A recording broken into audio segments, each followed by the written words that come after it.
Diana, faleminderit që ke qenë gjithmonë afër meje, në çdo hap, në çdo sfidë dhe në çdo gëzim. Përkraja jote ka qenë forca ime, fjala jote e mirë ka qenë qetësia ime, e prania jote ka qenë siguria që nuk më ka munguar kurrë. Sot dua me të thënë publikisht, vlera që ti ke për mua nuk matet me asgjë. Jam e fat që të kam motër, shoqe dhe njeriun që gjithmonë mund t'i besoj. Miraku ime i madh për ty, Diana, është vetëm një. Me të pa gjithmonë të lumtur, të qetë dhe të mbrojtur prej çdo të keqeje.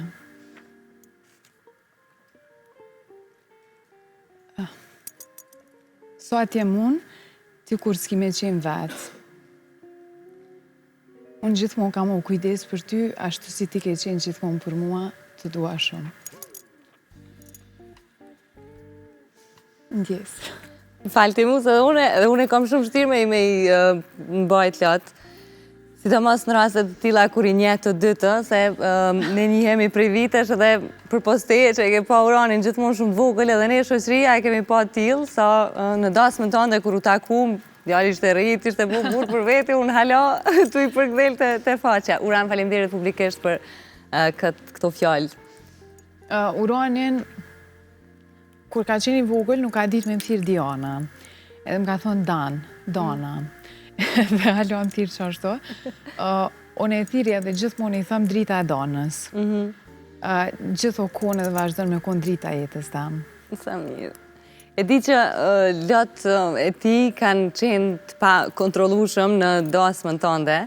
E kom përjetu vetë, jo veç ti në fakt, po të gjithve aty që kemi qenë, po sigurisht për të për shkak të raportet juj të afërt edhe viteve që jeni rritë bashkë me njëri tjetrin. Edhe mandeja e dasëm përpos që është gëzim, kur eshe motrën t'ju martu, e kishte këtë merakun që vazhdon me pas akoma, jo për me e dyshu lumëturin, se ti kishe zgjedh njeriu në jetës, po ky meraku prap jashtë vendit i mërziti. Po, menoj që ma shumë e kam pas për që ato, se e kanë ditë që kom e shku jashtë me jetu, edhe menoj që për që ato janë mërzit ma shumë.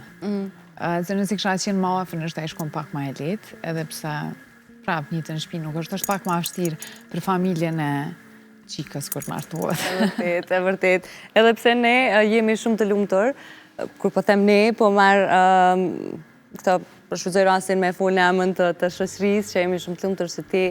Edhe pse na ike larg, shkove te njeriu që kujdeset për ty çdo ditë edhe të dashuron për çdo ditë. Po si u njohe? A ka qenë diçka rastësore, ka pas të bëj, ka qenë Kosovë, ka qenë Suedi? Jo, ka qenë në kohën ma të shëndetshme që menoj që i kena përjetu këtë si njerëz, në kohën e pandemisë, në fillim pandemisë. Disa ditë para se me umbyll gjithçka, ka qenë kontakti i parë jam me argjentin. Kontakti i parë ka qenë në rrjetet sociale.